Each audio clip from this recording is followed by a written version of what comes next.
સંપત્તિ મળી પણ આવી મોજ નો માણી, કેવી કરમની કહાણી રે.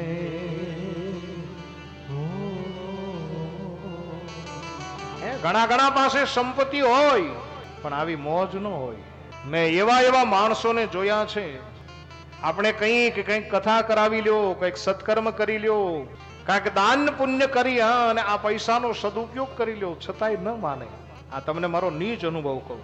આપણને છે ને પોતાના ગાદલાને, પોતાનું જે બેડ છે એના ગાદલાને ઊંચો કરીને કે જો બાપુ આ પૈસા, નીચે ગડીઓ પડી હોય એની માથે ગાદલો, એની માથે સૂતો હોય. આપણે કંઈક કથા કરી લ્યો, કંઈક કીર્તન કરાવી લ્યો, કંઈક ગરીબ ગુરબાને દાન આપી દો.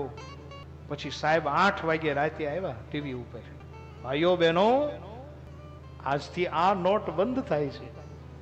અને બાપુ બધા ધંધે લાગ્યા. પછી સાહેબ 1 સેકન્ડમાં કાગળિયા બની ગયા, કાગળિયા. પછી જે બાપુ મને ફોન શરૂ થયા કે બાપુ કથા કરી લઈ, તમે કંઈક આ પૈસાનું કરો. પછી મેં કીધું હવે આ કાગળિયા ગટરમાં નાખી દો, હવે કાંઈ કામનું નથી યાર. જીવનનું પણ આવું છે, ક્યારે હાથમાંથી સંપત્તિ નીકળી જાય ખબર ના હોય. એટલા માટે કથા ચાલી રહી છે, તમને સચેત કરું. ઈશ્વરે જો તમને આપ્યું હોય તો થોડામાંથી થોડું વાપરી લો.